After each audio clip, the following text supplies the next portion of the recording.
السلام عليكم، كي دايرين؟ لاباس عليكم؟ نتمنى تكونوا على خير وبخير وتكونوا ان شاء الله في احسن الاحوال.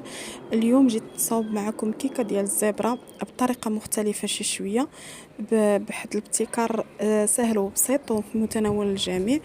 بسم الله، غادي نبداو في المقادير. عندي 4 ديال البيضات، عندي كاس ديال سنيده، قدر ديال العنبه، عندي نص كاس ديال الزيت، عندي هنايا شاسي ديال الفاني ديال 7.5 غرام، عندي هنايا 4 كاس ديال الماء، واحد شويه ديال الماء. المهم بالنسبه للماء يعني يمكن لكم ديروا الليمون، ديروا الحامض، ديروا يعني العصير اللي عندكم ديال الحامض ولا ديال الليمون ولا الماء ولا يعني الحليب دانون اللي كاين.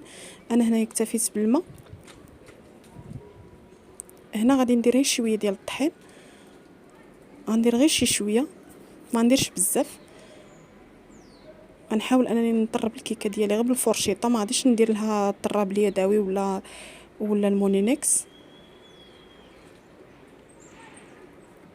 المهم دابا من بعد ما خلطت الطحين مع المقادير هانتوما كيف ما شفتوا، غادي نقسمهم على جوج، وغادي وحده غنخليها بيضه وغندير فيها الدقيق، غنزيد عليها الدقيق حتى تتحصل على القوام ديال الكيكه.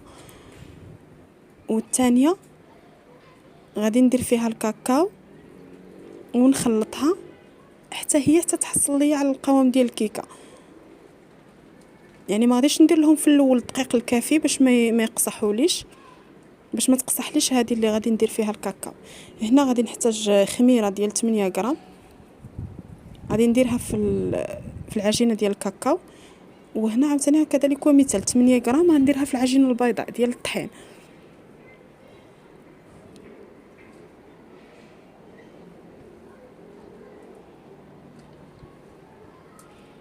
غادي نخلط مزيان. هنا البنات شديت واحد المعلقه ديال الكاكاو، غنزيد عليها شويه ديال الطحين وغادي نخلطها مزيان.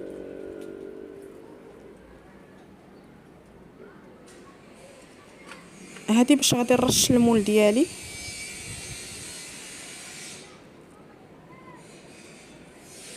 هنا البنات انا دهنه المول ديالي بالزيت، وغادي نرشو بهذيك التخليطه اللي درت ديال الكاكاو والطحين باش ما تلصق لياش الكيك ديالي منين نبغي نحيدها.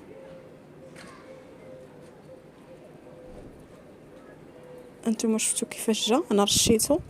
غنشد هنايا قرعه ديال والماس ولا قرعه ديال اي مناضه عندكم، غنشدها وغنقطعها النص، وغادي نبدا نصب عليها هكذا الخليط. وهانتوما غتشوفوا الاشكال اللي غادي الشكل اللي غادي تعطيه هي فاش غادي نبدا نصب عليها انا الخليط هكذا، الشكل اللي غادي تعطيه كيفاش داير. البنات اللي اول مره غيشوفوا القناه ديالي ما تنسونيش من لايك والاشتراك، وكنشكر بزاف البنات اللي كيدعموني، كنشكرهم بزاف بزاف. وبالنسبه لهاد الكيكه هذه كتجي هائله وغزاله، ونتمنى انكم تجربوها بهذه الطريقه هذه اللي حطيت انا.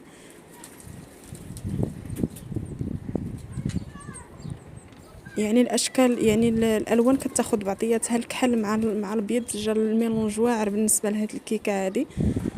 المهم البنات غنخليكم مع الفيديو. البنات نتمنى انكم تجربوها. نتوما شوفوا الشكل ديالها قبل ما تطيب كيفاش كتجي الصراحه هائله، وشوفوا الشكل ديالها من بعد ما كطيب، ما كتخسر ما والو، كتجي غزاله وطايبه من الفوق ومن التحت وكتجي منفوخه. نتوما شوفوا تبارك الله قداش جاز. نتمنى انكم تجربوها، نتمنى انكم تجربوها. نتوما شوفوا حتى الخطوط ديالها كيفاش جاو، يعني زوينين.